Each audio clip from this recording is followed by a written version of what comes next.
Hello and welcome to Fox Sports News in Focus, where I'm delighted to say our guest today is former Liverpool legend John Barnes. John, welcome to Fox Sports News. Thank you very much. So we'll start at the beginning. You were born and raised in Jamaica. Can you tell us what your childhood was like? Well, it was football and more football. My father played football for Jamaica.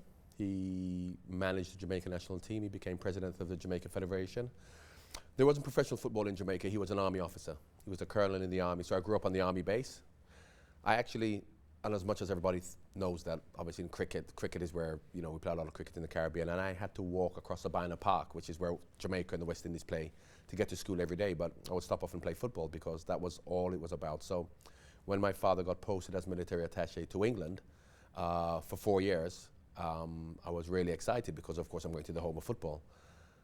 Of course, when I got there, the school I went to didn't play football. They only played rugby, so that was a bit of a disappointment. But I played for a local club, so it was a very happy childhood, but mainly football all the way. And I guess that helped your transition when you moved to the UK, what with the change in temperature and everything?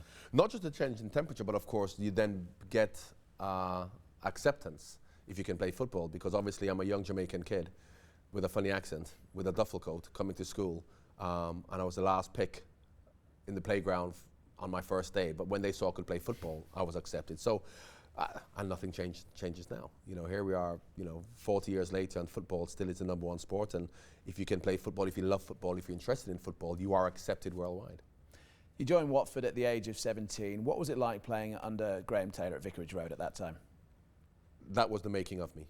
I mean, I don't know what would have happened had I gone anywhere else, but I wouldn't have wanted to have gone anywhere else at 17, because as a young boy playing professional football with the trappings that goes with that in terms of the temptation, the glory if you play well. So to be at a humble club like Watford, and Watford had come from the 4th division to the top division in 6 years. I wasn't there in the 4th division, but we had 1 year in the old 2nd division until we got into the 1st division, which is the Premier League, and we finished second to Liverpool in our first year.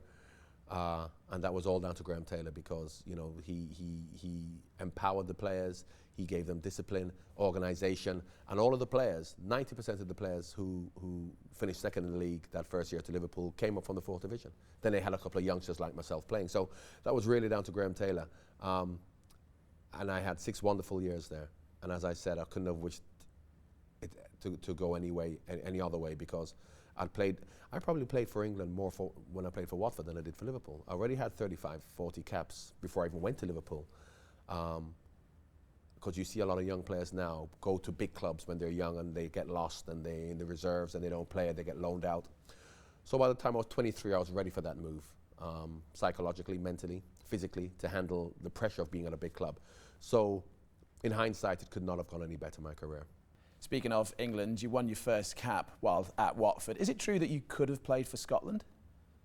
I could have played for Scotland, Northern Ireland or Wales, because coming from Jamaica I became a British citizen. So I could have played for any of the 4 home nations. And what normally happens, as we've seen since then, is that a lot of some of my teammates, John Aldridge, Jason McAteer, who play for Ireland, Ray Houghton plays for Ireland, a lot of them, I don't want to say that they would rather have played for England, but when England don't come calling, you end up playing for somebody else. For me, it happened differently, because England were the first team to come calling. Now, had I got to maybe 23, 24, and I'd not played international football, and then Scotland Northern Ireland or Wales asked me to play, I probably would have said yes, because you want to play international football, you want to get a chance of going to the World Cup. But I was playing for England when I was 19, so I didn't have that decision to make. Although I said I became a British citizen, I'm not sure if I actually did, because for my first 18 months, probably even 2 years of playing for England, I still had a Jamaican passport. Because since my father was a diplomat, I never had a British passport. I had a Jamaican passport. And don't forget, this is 1983, so I suppose they weren't that stringent as to whether you are actually got a passport or not. But I remember going to places like Russia and Czechoslovakia, and I had to get in a different queue to the rest of the players, because the players all with our England suits on. But because I had a Jamaican passport, I'd get in this queue where they went through the queue with a British passport if you're European. And then I'd be at the airport for like 2 hours while they asked me, how am I playing for England if I'm Jamaican? So a passport was dispatched. I don't remember filling any forms in, but I remember a passport turning up one day. So maybe I played 79 for England illegally, who knows? But I got a British passport. I'm guessing the decision was probably sped up after that goal in the Maracanã back in 1984. What are your memories of that match and that goal? I remember the match. I don't remember the goal very, very well. And it's not because I'm old either. It's strange because I suppose, even if you speak to Ryan Giggs, I remember everyone remembers Ryan Giggs' goal against Arsenal in the Cup. When you score a goal by dribbling, you're doing it instinctively. You're not thinking about what you're doing because you're just reacting to what happens in front of you. I can say that every free kick goal I've scored I remember, because if anybody who scores a free kick will tell you, what you do is you put the ball down and you think consciously what you're trying to do before you do it. So you think to yourself, I want to put the ball over the wall into the top corner. So when you do it, you remember thinking that's what I wanted to do. But when you score a goal by dribbling, you're just responding to people in front of you. So even looking back at it now when I see it, I liken it to having an out-of-body experience, because it is me, it must be me, and I remember getting on the plane, so it is me, but I don't remember doing any of that. You know, so it was just instinctive of me reacting. So even, as I said, when I watch it back now, I remember two things. I remember getting the ball from Mark Hateley, going past Leandro, it's a bit of a haze, and then all of a sudden I just remember being in front of goal with the goalkeeper to beat. So I don't know if I'm saying that it was probably a little bit lucky, but there you go. And is it true that you and Mark Chamberlain were racially abused by some England fans on the flight back home? And did that ever make you question wanting to play for England again? It wasn't back home, it was on the way out there and throughout, because back then you had a big National Front presence. Overtly, they had the National Front banners there on the plane with us going out. It was incredible. They were actually, they must have been funded, because they didn't look like they could even spell their own name, so I don't think they had too much money. So they must have been funded by the National Front to go out. So they had the National Front banners on the plane with us, and even when I scored, they said England only won 1-0 because John Barnes scored. But this was just a feature of football back then, and it never made me question wanting to play for England at all, because you know, you play for your teammates, you play for the shirt that you're actually wearing, you're playing football because you love it, and you can't let ignorant people affect you. So it never affected me, but it's just strange looking back and see the reaction to sometimes small little incidents that go on now, which are completely reported on the front page of the newspapers, or something like that, where you had the person I feel most sorry for was, his name was Ken, I can't remember his surname, but he was the England mascot. Old guy who wore, it wasn't the Beefeater stuff, but he used to travel with England everywhere. He was in his 80s back then, and he was England's mascot with the Union Jack. And he had pictures taken with, he didn't even have a clue what was going on. So when we landed in Brazil, the Brazilian press took a picture of him, because he's the England mascot with his England regalia, officially. And they came alongside him, and they had these National Front banners up, and he's just standing there, and no one batted an eyelid. The press, Brazilian press, maybe they didn't know what it was, and he was just lost. So I really feel bad for him more than anything else. Staying with the England theme, there was a lot of good England players back at that stage. Do you feel the squad underachieved at the 2 World Cups they played at, and do you feel you weren't quite able to deliver as you would have liked in an England shirt? Well, first of all, England never underachieved at all, because we were never the best team. The fact that we're England, and we have to get away from this, and we're still doing it now, the fact that we're England, a lot of people believe we should be doing better, we should be winning. The reality is that we maximised our potential. For us to get to a semi-final, because we were never the best team, we were never better than Argentina, we were never better than Germany. We were able to beat them because of our competitive spirit. But if you look, all you can ask anyone to do is to maximise our potential. And if we maximise our potential and everyone else did, we shouldn't win the World Cup, because we're never the best. As far as I'm concerned, from a personal point of view, absolutely right, I didn't play as well for England as I did for Liverpool, because back then, playing for England as a technical player, if you look at Chris Waddle, myself, Glenn Hoddle, the so-called technical players, we never fulfilled our potential, because in the 80s, football in England was about aggression and fighting and kicking. It wasn't about technical ability. So I felt stifled. Chris Waddle, Glenn Hoddle, you speak to any of the technical players, I would love to play now, or even after 96, when Arsene Wenger came and football changed in England, and technical players, European players, the whole philosophy on football changed in England, that's when a lot of the technical players started to get a lot of credit. Whereas back then, it wasn't. And when people said to me, you should play for England the way you play for Liverpool, Liverpool were a very technical team. We played a very continental type of football. We kept possession, we kept the ball on the ground, we passed, we moved, we interchanged positions. England didn't play that way. So English football, no, not English football, playing for England didn't suit me as much as Liverpool did. So I understand when people say he didn't play as well, because I agree with them. And the only way I could have played better for England is if they played the way Liverpool played, or they played a more technical game, because the most technical player England has ever produced is Glenn Hoddle. When we trained for England, when we played for England in training, we'd all sit and watch Glenn Hoddle, just juggling the ball, doing things with the ball, and just be amazed at what he could do with the football. But he wasn't even in the team. because he didn't get stuck in and he wasn't, strong and he wasn't physical and he didn't fight. So I agree with people when they say that, but they're the reasons why. So speaking of Liverpool, just how good were those sides in the late 80s? It's difficult to compare with sides of the past. I would say that Liverpool side in the late 80s were probably more exciting and more flamboyant than the Liverpool teams of the past, the strong Liverpool teams of the 70s and the 80s. However, I think that the Liverpool teams of the late 70s and the early 80s were probably more consistent. Put it this way, I don't think that team of the early 80s or the late 70s would have lost to Arsenal 2-0 at home to lose the league. So I think that we changed the way Liverpool played when myself, Peter Beardsley, Ray Houghton, we became much more flamboyant and much more attacking, whereas Liverpool in the old days were like a machine with Rush and Dalglish scoring goals, but they were just like a very, very strong machine because the four midfield players were hard-working midfield players, didn't play with much flair. Rush and Dalglish gave them the goal-scoring threat. So the team changed, but it's just amazing how everything fell into place when it was a new Liverpool team. Myself, Peter, we came when Rushy had gone and Kenny had retired, and a lot of pressure on us because how we were going to continue this whole Liverpool way, and we adapted it, not by choice. It just was organically worked in that way, and from the first day in training, everything just fell into place. So it was a joy to play in those first 4 or 5 years. Unfortunately, we were banned from Europe, so we weren't able to play in Europe, but it was just a joy to play in that Liverpool team. How big a shock then was it when you lost to Wimbledon in the 1988 Cup final? It was a huge shock. However, the lessons I learned at Liverpool and Watford is that if you take your eye off the prize, anything can happen, and nothing surprises you in football. So Liverpool were a very humble side. As much as we were a great side, we understood that. I look at Barcelona now, and when Barcelona lose, they know that they deserve to lose because they don't perform. So I'll tell you, the biggest lesson I learned at Liverpool is the way to treat triumph and disaster. When I won the first league, my first league championship for Liverpool, I expected this huge celebration because we've won the league.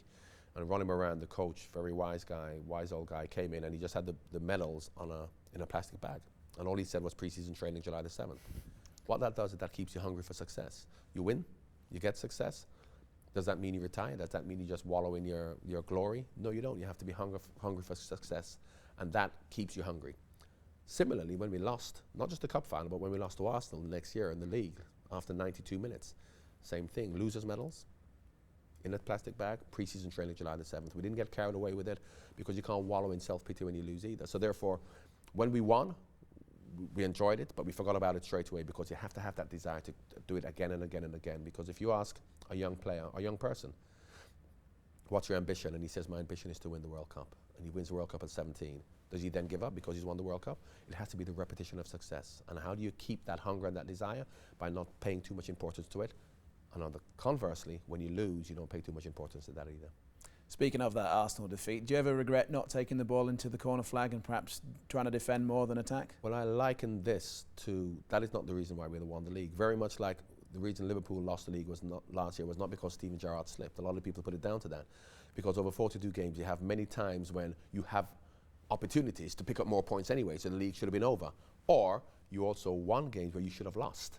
But no one thinks about, football fans always say we would have won the league if we didn't throw those points away. But what we don't appreciate is times when we were fortunate to have won points when we should have lost.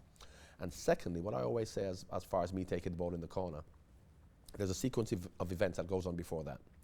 And what no one remembers, and I say this when I speak jokingly a lot, I said, well, who passed the ball to me?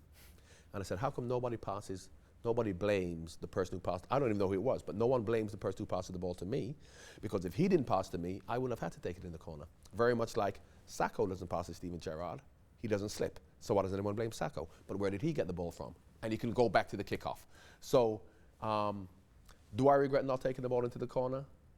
I'm a fatalist. That happened because it was meant to happen. And there were after that, they didn't score after that. They still had another 10 seconds, 20 seconds where things could have happened to stop it. So I'm a realist. But a lot of people think I should have taken it in the corner. And that you included it. That game came on the back of the Hillsborough disaster. Obviously, that was an incredibly difficult time for the city and the club. How did it impact you as a player and a person? Well, as a player, it didn't have an impact on me because I understand, and although Bill Shankly, who's a very wise man, and he knows how to get the best out of players, and he knows from a psychological point of view how to get a reaction. So when he says that football is more important than life and death. Of course, he doesn't mean it. He's not an idiot, but it's a good thing to say. And a lot of people may feel that. I've never felt that. So I didn't have to reassess my values when that happened. A lot of players did, because a lot of players thought it's all about football. That's the most important thing. And now people are dying. So I have to reassess my thought process. I never had to. I know that friends, family, life, death is much more important. So from that perspective, I didn't have to change. And from a playing perspective, a lot of players may have felt that they had an opinion as to whether we should continue that season, because that was on the agenda. And players had opinions. And I said, it is not my place to have an opinion. I didn't lose anyone. No one of mine died. So therefore, I would be fully guided by the bereaved, the people who lost loved ones, who will then say, yes, we think you should play, or we think you shouldn't play. And if they said we shouldn't play again that season, I would have been happy not to play. If they say play, I'd be happy to play, and that's what they said. So, but what it did have an effect on, which I never thought of, but John Aldridge actually pointed it out. And I've only realized this in the last year. When Liverpool legends, we go and we do talks at supporters clubs and stuff, and John talks about the footballing side of what happened after Hillsborough, which I didn't even think about. We didn't play for a long while, and then we had a lot of catching up to do. And I think we had about, John will have more of an idea, but I think we had about 5 games in literally 2 weeks. And then we won and we won and we won. And then we won the last game 5 or 6-0, which meant that we then overtook Arsenal in goal difference. Now, had that not happened, then we had to beat Arsenal to win, or even, if we had to draw against Arsenal. But the very fact that we could actually lose 2-0, I think, had a bearing on it, because we didn't play the way we would normally have played. We were very cautious. We were very nervous. Whereas I really believe if we had to go and win that game, to win the league, we would have done it. Moving from being a player into management, is it fair to say that you haven't had the same success you had as a player that you have had in the dugout? Well, it depends in which dugout, because in the Jamaica dugout I had a lot of success. We never lost one game, but of course people would then say it's only Jamaica. And with Celtic, I had success until Henry Clausen broke his leg. And then when Henry Clausen broke his leg, if you look at my win rate at Celtic was over 60%, which is very high. And up until Henry Clausen broke his leg and Paul Lambert broke his jaw, we were 4 points behind Rangers. And then I was sacked a month later because we lost to Inverness Cali Thistle. So if you go through the record books with that, then you can see that it is not as it seems. Now, obviously, Tranmere, where I think we'd won 2, drawn 1, and lost 7 or 8. That's 11 games. So I don't think I've had a fair crack at the whip. So when people talk about being given an opportunity in management, it depends on what that opportunity is. An opportunity isn't just given the job. An opportunity is given time, people having belief in you. And I think at Celtic, because I was young, I was 35, I just retired, I have no connection with. People in Celtic didn't want me there. The only person who wanted me there was Kenny Dalglish, and Kenny went out on a limb to get me. So the fact that people didn't want me there, and I remember the first 12 games, we'd won 10, drawn 1 and lost 1, and I was under so much pressure. I was getting criticised in the press all the time. We'd scored as many goals as Rangers. We were 4 points behind them.